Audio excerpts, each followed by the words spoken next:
রেলগাড়ির কামরায় হঠাৎ দেখা। ভাবিনি সম্ভব হবে কোনোদিন। আগে ওকে বারবার দেখেছি লাল রঙের শাড়িতে, ডালিম ফুলের মতো রাঙা। আজ পরেছে কালো রেশমের কাপড়, আঁচল তুলেছে মাথায়। দোলন চাপার মতো চিকন গৌরবখানি ঘিরে। মনে হলো কালো রঙে একটা গভীর দূরত্ব ঘনিয়ে নিয়েছে নিজের চারদিকে। যে দূরত্ব সর্ষে ক্ষেতের শেষ সীমানায় শালবনের নীলাঞ্জনে। থমকে গেল আমার সমস্ত মনটা। চেনা লোককে দেখলেন অচেনার গাম্ভীর্যে। হঠাৎ খবরের কাগজ ফেলে দিয়ে আমাকে করলে নমস্কার। সমাজবিধির পথ গেল খুলে। আলাপ করলেন শুরু।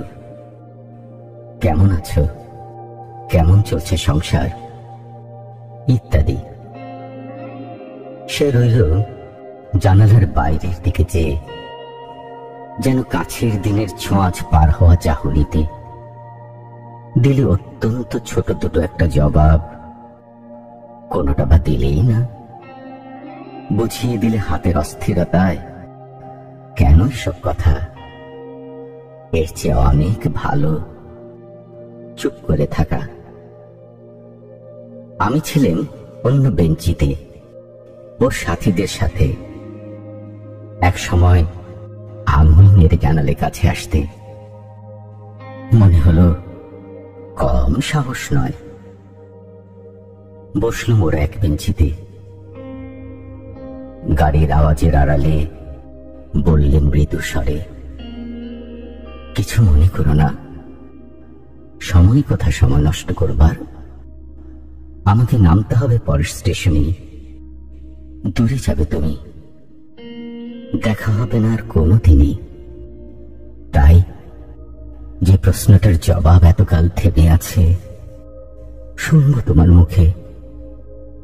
সত্য করে বলবে তো? আমি বললাম, বলবো। বাইরের আকাশের দিকে তাকিয়ে শুধল,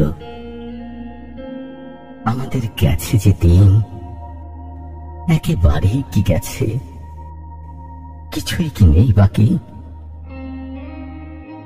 একটুকু রইলেন চুপ করে। তারপর বললেন, রাতের সব তারাই আছে দিনের আলোর গভীরে। খটকা লাগলো। কি জানি বানিয়ে বললেন নাকি? ও বললে, থাক এখন যাও ওদিকে। সবাই নেমে গেল পরের স্টেশনে।